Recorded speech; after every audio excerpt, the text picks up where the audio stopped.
Welcome back to part 3 of the Things You Missed series for Shadow of the Erdtree. Today, my friends, we shall be finishing up Gravesite Plain and unlocking access to not one, but 2 brand new areas. By the end of this video, you'll have completed the first area of the Elden Ring DLC, and you'll be ready to take on Castle Ensis and fight Raylana. Or you can skip her altogether and progress to one of the brand new areas you will have unlocked. The choice is yours. Unless you're following along with this series for your playthrough, in which case I guess the choice is mine, and I choose Castle Ensis. Anyway, let's get cracking, starting at the 3-path cross Site of Grace and heading over the Great Bridge towards the castle. As is usual with bridges in this game, you will be bombarded by a ballista on your way down, so rather than trying to fight the enemies and loot for now, just sprint towards the ballista, doing your best to dodge all of the shots and go and take out the enemies at the end of the bridge. Then if you wish, you can go back and grab the loot. I won't cover it in depth though, because it's really basic minor stuff. So once you have done that, there's now a few things to grab on the other side. Firstly, we will head left and take out this Black Knight.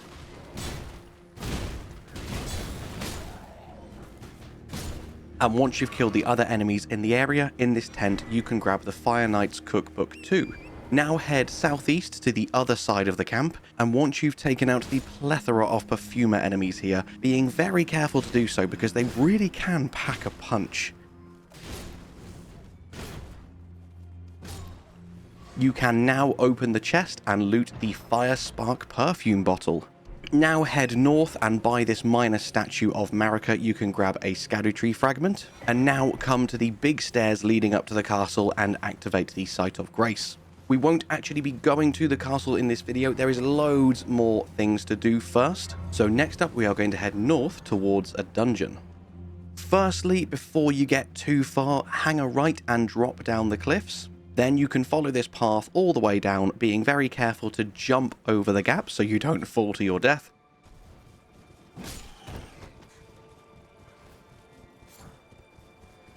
And you can loot the Spelldrake Talisman +3. Now we'll head back to the Site of Grace outside of Castle Ensis and head directly north to Rift Catacombs. On the way, you'll see some blood fiends and even a waterfall off to your right. However, there's absolutely no valuable loot over there, so feel free to completely ignore it and just head straight past the few camps of Mesmer soldiers and keep going past the vulgar militia that you'll meet in the foggy area until you get to the entrance to the catacombs. You can't actually access Fogdrift Fort at this point, that will be in part 4 of the Things You Missed, so there's not even any point killing all of these Mesmer soldiers. For now, you can just keep sprinting all the way down to the edge of this foggy area and enter into Rift Catacombs. Once you get to Rift Catacombs, head forward down the lift and grab the Site of Grace.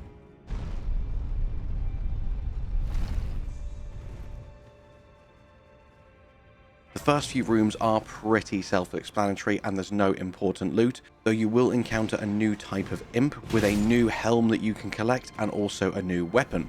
In the first room, be very careful because this catacomb is full of ceiling traps, so trigger it and then sprint into the room off the side here to hide. Once the trap has come down, you can sprint to the other end of the room and just continue to proceed through the next few areas. Eventually, as you're coming down these stairs, another new type of imp, the Big Head, will start to shoot fireballs at you. Dodge his attacks or take him out if you have a decent ranged attack. And now come into the room to your right to acquire the Ancient Dragon Knight's Cookbook 1. Now head back the other way.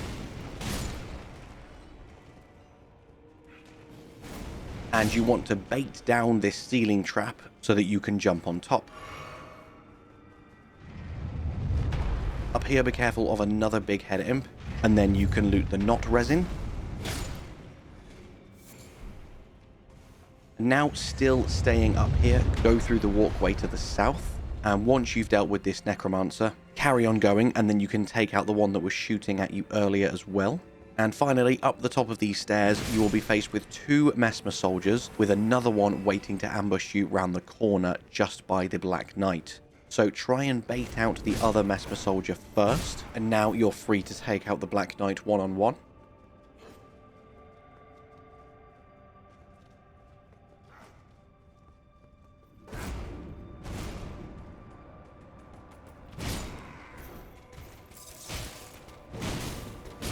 Once he's dead, you can grab the Great Ghost Glovewort. Now head back out of this room and to the left, come right to the edge of this balcony, and you will be able to trigger the ceiling trap and quickly jump on top. Up here and through this corridor, right at the end, you will be able to loot brand new Spirit Ashes for Black Knight Commander Andreas. You're done here, so jump back down and you will be back where you just defeated the Black Knight. Now you can head back down following the way you just came from.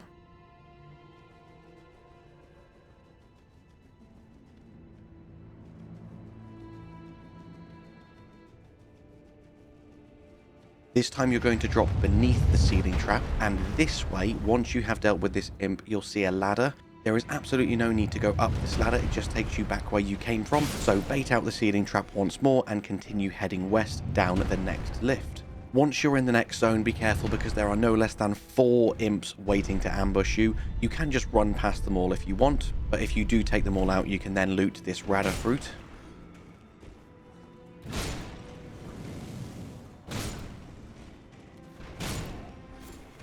At the other end of this room is another Necromancer and an imp waiting to ambush you. If you wish, deal with them and grab the loot, though it is literally only a Grave Glovewort 2, and now continue heading south. You're now in the second final room of the catacomb, but there is a lot to do here. Bait out the ceiling trap by hiding in the first alcove, and then come here and drop down into the second.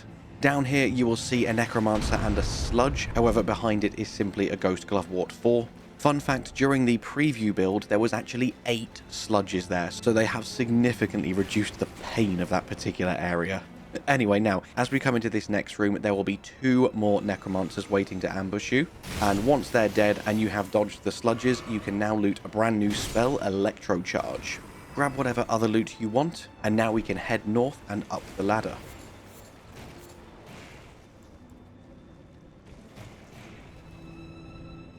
Now you're up here, drop down and turn left, and you'll find yourself back in the big room again. Again, hide in the first alcove, wait for the ceiling trap to come down, and now you want to run along to the third alcove. When you can, sprint towards the end of the room and start taking out the imps. Again, there was actually 6 imps here in the preview build, 3 on each side, now there's only 2. So take out the imps, kill the Necromancer, and then you can loot the Shadow Realm Rune 3, deal with the imps on the other side if you wish. And now come right to the edge where the Necromancer just was and prepare your jump so that you can jump into the little hole in the ceiling trap. Now up here you can loot the Ash of War Blink Bolt, then bait the ceiling trap down once more and jump on top of it. Now run back to the other end of the room and you'll be able to hop out here and loot the Stone Sheathed Sword. Again, I want to keep the Things You Missed series very spoiler-free, so if you want to know more about the sword, make sure you check out my Top 12 Secrets video. Now take this ladder down, be careful of the 2 imps waiting to ambush you, and when you drop all the way down, you'll find yourself back in this room again. Now head west, being careful of the ceiling trap in the next small room, and finally take the lift down to the boss. This boss, the Death Knight, can be incredibly scary and incredibly powerful. He has a lot of different attacks, he's very fast, he's got pretty good poise, and when he's down to a certain percentage of health, he will start to do grab attacks, which not only melt your health, but restore 50% of his own HP as well. So do not underestimate this guy. I am using my ridiculously powerful pre-DLC build that I made a video for a couple of weeks ago, and his AI was quite generous to me, so I was able to absolutely melt him. However, if you're not using the build that I demonstrated a few weeks ago, and you're not quite as OP as I am, just be very careful, this can be a tough fight.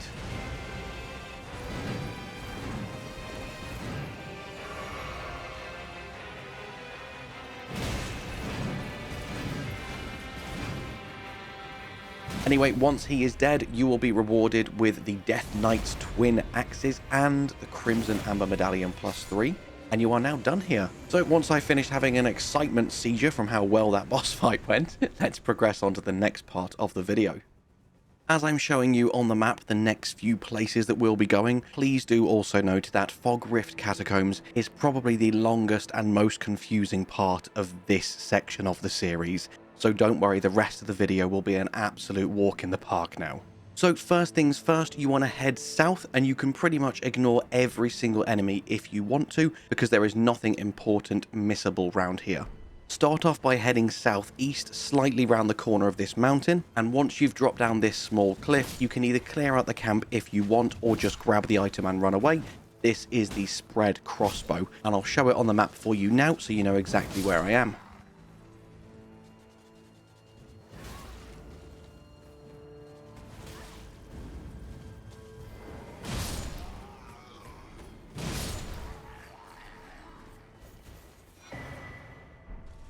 Now we are just going to keep running south, south, south. You'll see a bunch of blood fiends fighting some Mesmer soldiers. You can get involved if you want, or you can just come straight here to this big hole in the wall and find yourself at the Ruined Forge lava intake.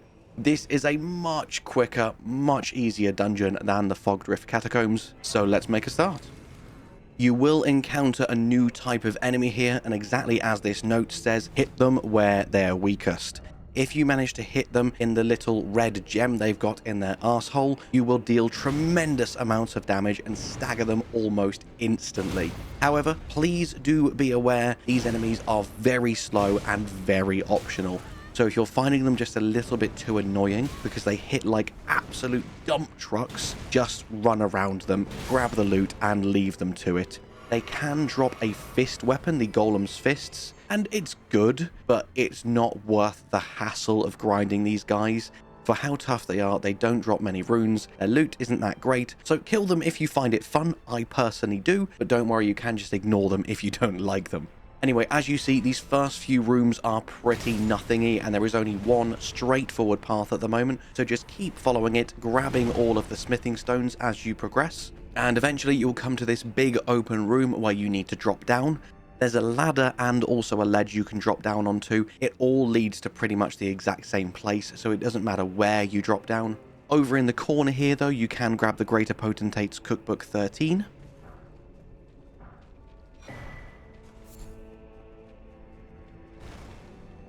Once you've cleared out this room, or ignored it if you don't like it, as you can see behind the ladder here, there is nothing but some minor loot and crafting materials.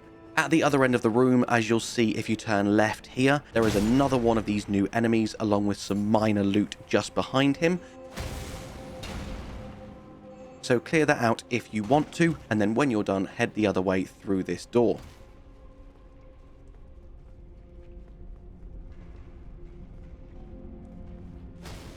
In the next room behind this enemy, you can finally loot the Smith Script Dagger, one of my favorite new weapons. Really, really cool, really fun. Every single attack and ability is ranged. It's such a unique ability that unlocks an entirely new playstyle. Now you want to head back the way you came, and we are going to try and get upstairs. So head back to the other end of the room and turn left up these stairs and then hop up the broken pillar.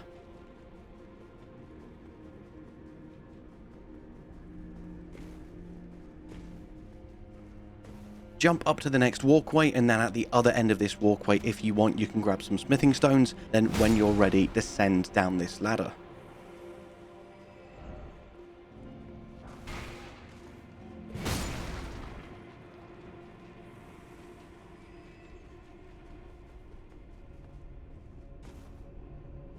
Now you can pull this lever and a gigantic pipe will start to lower from the ceiling.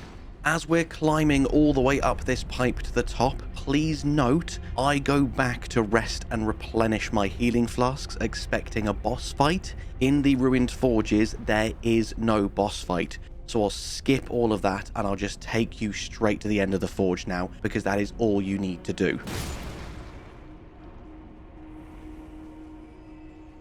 We'll jump onto this platform, and you can now interact with the altar for your rewards, the anvil hammer and an ancient dragon smithing stone. And that is it, you are done. No bosses for the Ruined Forges, just awesome loot. So now feel free to take the teleport to return to the entrance, and you are done here, my friends. As you'll see for the next section, if I open up my map, I've headed slightly north from the Ruined Forge, and we're now going to head down this path southeast. Don't worry, I haven't forgotten about the other areas still left unexplored. There are 2 more paths to take from the initial Site of Grace that we unlocked at the start of the video. We will be going back there. There is plenty more to do, but for now, just follow me down here. There is absolutely nothing of importance as we make our way into the poison swamps, a bunch of lesser Miranda flowers, and you can also loot some of a new crafting material called the Toxic Mossling. Once you're done having a paddle around in the pools, if you head east, you'll see a giant Miranda bloom, and behind that is the Greater Potentate's Cookbook 7. Now just keep heading east and you will see a sealed Spirit Spring. Jump up onto this cliff and you can smash the rocks to unlock the Spirit Spring, but before we take it up, head all the way to the southeast to the Elder's Hovel and you will see the Talisman of the Dread. And if we take a look, this new talisman raises the potency of magma, and it is a talisman depicting the dread dragon of the Jagged Peak, whose roar causes the peak's molten fury to boil and churn. And this dragon is known as Baal. Now, as we're making it up a few Spirit Springs to the next area, let me tell you a little bit more about Baal, because he's probably my favourite character in the entirety of Elden Ring's lore. Baal was a terrible harbinger of destruction, and the only dragon brave and evil enough to challenge Dragon Lord Placidusax. Their fight ended in mutual grievous injury, and Baal is the reason that Placidusax is missing 2 of his heads. Baal managed to behead Placidusax twice. I don't want to spoil too much of the end game, so I will leave Baal's lore there for now, and that has given us time to progress up to the Fort of Reprimand. This is an alternative route into Scadu Altus, one of the next areas in the game. Grab the Site of Grace and we'll leave it there for now. This is the next area of the game which we will be covering in a later part of the things you missed. Though one thing you can do is climb up the ladder and loot this chest, as this is only accessible from this specific Site of Grace. So this is the one part of the fort that you can do now while still technically being in Gravesite Plain. We will now once again head back to the front of Castle Ensis and we will progress east along the road. We are going to follow this road all the way down to the end to the building I have marked right at the southern end of this road.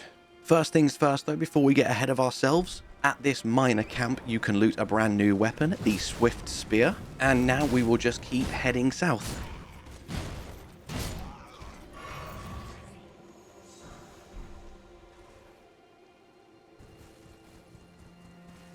I will quickly show you right at the eastern cliff edge here where I've just killed this Mesmer warrior. There is a long route down to a lake well below us and we will be going there later. For now, just keep heading south. Follow the road and eventually you will see a Site of Grace, a Scadutree fragment, a Cross of Miquella, and one of my favourite NPCs, Thiollier. I'll leave this segment here because I don't want to spoil any of the story for you. So we'll rest at the Site of Grace and head back the way we came, making a left and then going south along the top side of the mountain.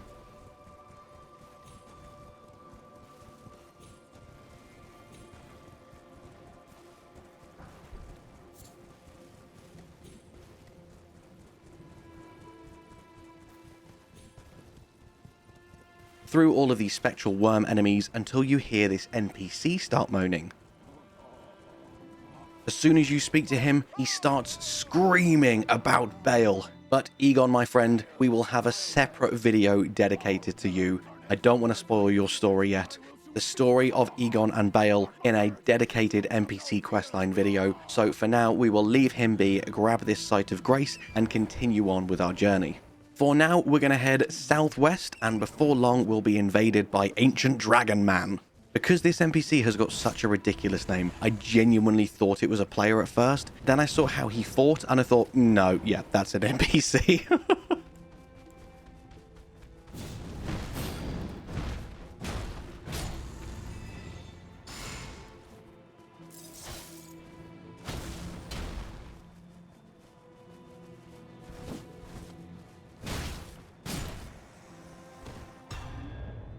Once you have defeated Ancient Dragon Man, come slightly further south and stop just here. I'll show you on the map exactly where I am, because just up above is yet another pot holding a bell bearing. So shoot that down and loot the Herbalist's bell bearing. Now, there is no more notable loot in the area, so we will continue heading south until we reach the entrance to Dragon's Pit. Once you've made it here, rest at the site of grace and we will start making our way through Dragon's Pit.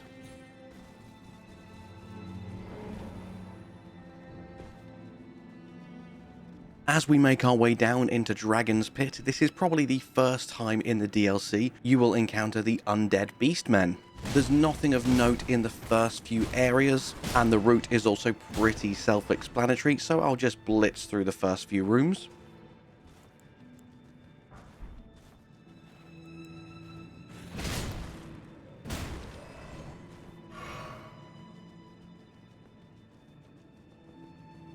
Eventually though, as you come out of this tunnel, be careful not to drop down. Take a left, and then once you've defeated the really big beastman by this altar, you can loot a Shadow Realm rune too. Just be careful because you will wake up 2 more undead.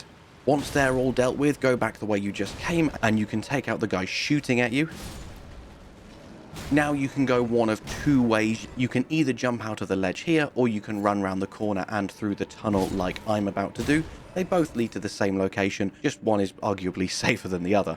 There's a few undead beastmen patrolling here, so be very careful because there's 2 of the really big guys, and depending on whereabouts on the patrol routes they are, they can be very close together. So be super careful as you clear out this big long hallway. Once you've cleared out that room, before you head down, go upstairs first and make sure you prepare yourself because around the corner will be a magma worm boss.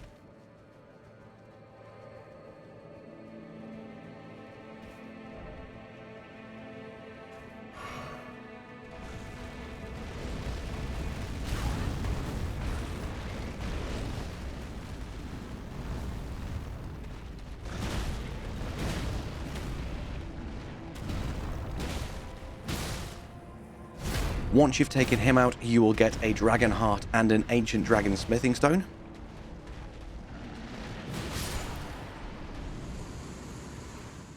Then once you're happy you've looted everything, come to the northwestern corner here, and you can drop down a hole in the floor to get back to where you just were. Now, if you didn't bother killing them, run past the beastmen, down into the final area, and take a leap of faith off the edge here. Once you get way down to the bottom, you will be faced with a fog wall. Prepare yourself and enter into a boss fight with Ancient Dragon Man. He really is practically no harder than when he just invaded you.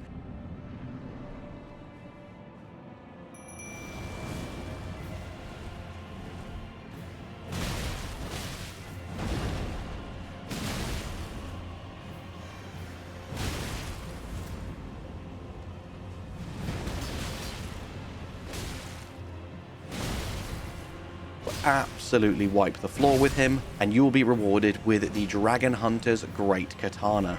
Now you can keep progressing through here and light the Dragon's Pit Terminus Site of Grace. When you exit, you will be at the foot of the Jagged Peak Mountains. This is going to be an entirely different series of videos, so we'll turn around and head back the way we just came for now. So what I suggest you do is warp to the Pillar Path waypoint, and then you can just keep running south until you find yourself where I am here. There is absolutely no important loot on the way, don't worry. Once you get here, you will see this gigantic pillar. Fun tip for you here, try and come at noon and try and come when it's a clear day, because at the top of the pillar at noon on a clear day, the views are absolutely majestic. Actually, I'll let one of my favourite Bloodborne NPCs do that again for me. In the words of Mikolash, the views are absolutely majestic! And now we've done that, you can also grab the chest and get yourself an ancient dragon smithing stone. For the next section, we're going to go to the very edge of the cliff at the northeast, where I mentioned earlier that we can drop down and there's a lake at the bottom. Now, it is a bloody long way down these cliffs, and there are many chances to accidentally jump off the wrong side and kill yourself. So I will do my best to leave in the entirety of the run down, but so that we're not running down in silence, now is an amazing time to tell you about my Patreon. Why should you care? That's a very good question. Well, if you really enjoy these series, for as little as $5, you can get early access to the Things You Missed series. along with loads of other guides that I have lined up. I am doing my best to get these out as fast as physically possible so that anyone who signs up to Patreon gets earlier and earlier access as the days go on. And if you opt for the higher tiers, you can get even more exclusive rewards, such as exclusive merchandise and even our own private Discord channel. Anyway, with that plug over, we're now at the bottom and we can run behind this giant Miranda bloom and through the mountain. Up here, you can grab a new crafting material, the deep purple lily, and if you continue onwards, eventually you will come upon a revered spirit ash, and then slightly further still will also be a site of grace. Once you've done that and you've come out the other side of the mountain, you can go both north and south, and we will be covering both directions, but we will go south first. At the edge of this waterfall, be very, very careful as you're jumping across these rocks, and as long as you don't miss the jump, you can loot the Greater Potentate's Cookbook 12. Now, if you don't feel like fighting, you can just sprint past all of these grave birds, and then be very careful as you're jumping down the last few rocks until you can finally grab this site of grace.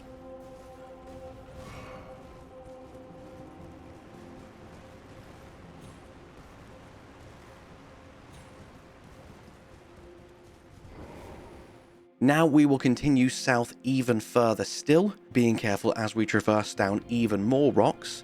As you're jumping down, make sure you head east instead of south onto this long horizontal rock, and you'll see right by the waterfall is a hanging jar. Shoot it down, and then carefully make your way down to the river where you can loot the Mushroom Seller's Bell Bearing 2.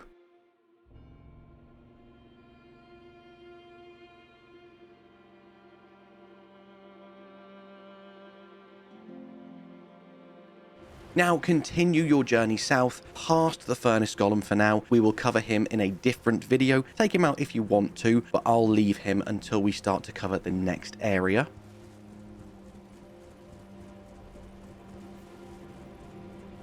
We are going to run southwest past the Furnace Golem, and eventually you will happen upon the Cerulean coast. So grab the Site of Grace, and we will leave that there for this video. We have now unlocked 3 new areas. At the start of the video, I told you it was 2. Turns out it's actually 3. The Jagged Peak, the Cerulean Coast, and Scadu Altus.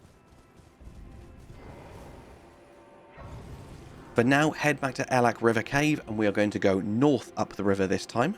Not long after you start your journey up the river, you will be ambushed by a tree spirit.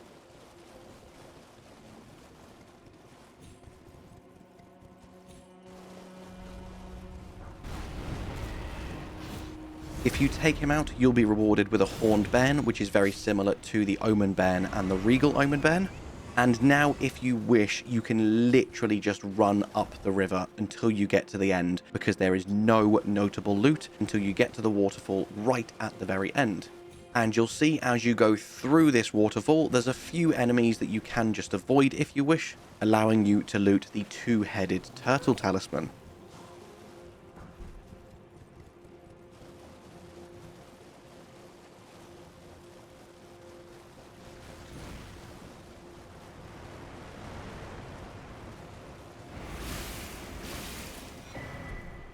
Now we're going to head round the corner to the west and to this cliff edge, and there are 2 more things here that we want to do until we have 100% completed Gravesite Plain. The next thing we'll be doing, if I quickly show you on the map here, is going into Rivermouth Cave. This one doesn't really need a walkthrough, it's an absolute walk in the park, and very straightforward. In the first few areas, kill the wolves, loot the very minor bits of loot.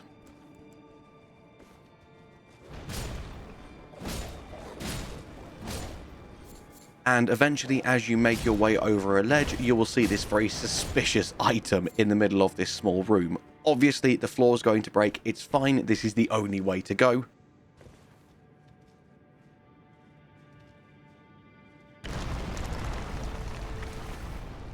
Grab the rune and continue heading east. Once you come out into the next room, you will see more than a dozen blood fiends. You can take them all out if you wish, but there isn't really any need. I did go ahead and clear them all out just in case, but literally the only thing of any importance is the 3 sacred bloody flesh on the altar. Once you've done in this room, head over here towards the fog gate and prepare to fight the chief of the Blood Fiends. You will probably notice this guy is absolutely melting for me in comparison to you. That is because he was significantly buffed upon release, and this video was recorded during the pre-release version of Shadow of the Erdtree. Most of the videos moving forwards, everything will be identical. There are just one or few early game bits I recorded before the game officially came out. Such as, did you know the final boss is now almost twice as easy as he was when I had to fight him? So I know me and a bunch of other creators have been saying that the final boss was as tough as Melania, and now we're going to look like we're just scrubs and we don't know how to play because he has been nerfed so much. Don't get me wrong, he's still a tough endgame boss, but nothing compared to pre-release. It's like version 1.0 Radahn from the base game all over again. Anyway, rant over. The final thing to grab for this episode of The Things You Missed. If we come out of the cave and head back towards the edge of the cliff, hanging off this mountain, you will see another pot. Break that, and you can then loot the Mushroom Seller's Bell-Bearing 1. And that is it, my friends. That is absolutely every single thing that I could find, at least, in Gravesite Plain and Bellurat Tower Settlement. Next episode, we will be doing Castle Ensis and Fog Rift Fort, so make sure you subscribe and stay tuned for more things you missed in Shadow of the Erdtree. And with that, all that's left for me to say is thank you so much for watching. I hope you have an amazing day, and I'll see you in the next one. Bye-bye.